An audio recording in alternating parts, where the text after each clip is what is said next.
What's going on, guys? JSGC here, and we are here for the latest Manchester City news. Well, we're back to this again, as you may be able to see from the title. We'll address that at the end of the video. First, we're going to crack on with everything that's happened with Manchester City through the last week or so. So, according to ESPN, Manchester City's busy schedule was progressing in the Carabao Cup, you'd think, to the final, with Manchester City also progressing through to the FA Cup fourth round. According to ESPN, the Manchester City schedule means that they're travelling to Abu Dhabi that we normally do every winter. Won't be going ahead this year in February. But to me, Manchester City end up going out of the FA Cup fourth round, then I think there's a gap still for the fifth round for them still to be able to do that. However, if we progress to the fifth round, I don't think we'll be going to Abu Dhabi, but there's still plenty of time to see, so it'll be interesting to see if we do end up going to Abu Dhabi or not, but at the moment, doesn't seem like we are. Next up, you remember the Andros Townsend worldie back in December for Crystal Palace against us, and fully deserved this. That has won the Premier League goal of the month and will more than likely be up there as one of the top contenders for goal of the season. It's just unfortunate it's come against us rather than for us, but there we go. Next up, David Silva. He's the latest Manchester City player now to become sponsored by Puma. I'm expecting Puma to become Manchester City's new kit sponsor as of next season, as our deal with Nike is up as of this summer. So I'm expecting Puma, it's been widely reported this over the last couple of years, will become Manchester City's new kit maker. So instead of the Nike tick, you'll have the Puma cat instead. Next up, also talking of David Silva, he has made his 267th Premier League appearance for Manchester City, which is a record Premier League appearance for any Manchester City player. Well done, David. There isn't another player I'd rather have at my club than David Silva. He is just oozes class. He's just like fine wine. He's got better with age too. He's been absolutely brilliant, and here's to many more appearances for David Silva with Manchester City.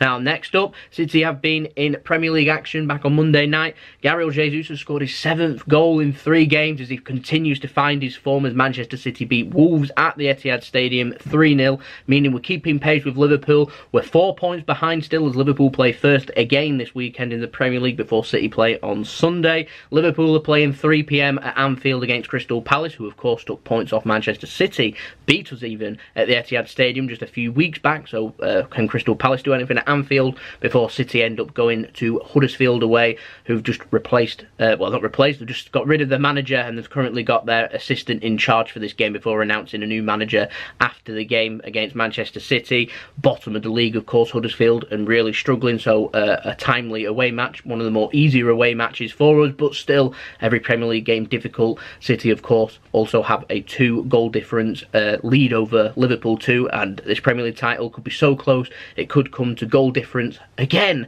like it did in the 2011-2012 season when we won the title from Manchester United in that famous moment with Aguero. Now, last but not least, unfortunately, we're back to this and we have to address what the title's about, but we have to talk about UEFA, and the Guardian's been reporting Manchester City won't be giving any comment on the UEFA allegations that we've breached financial fair play and misled figures to them. This is based on the fact that the allegations and investigations, they're all in place because of a hacked, leaked email which Manchester City find quite illegal and wouldn't hold up in a court of law.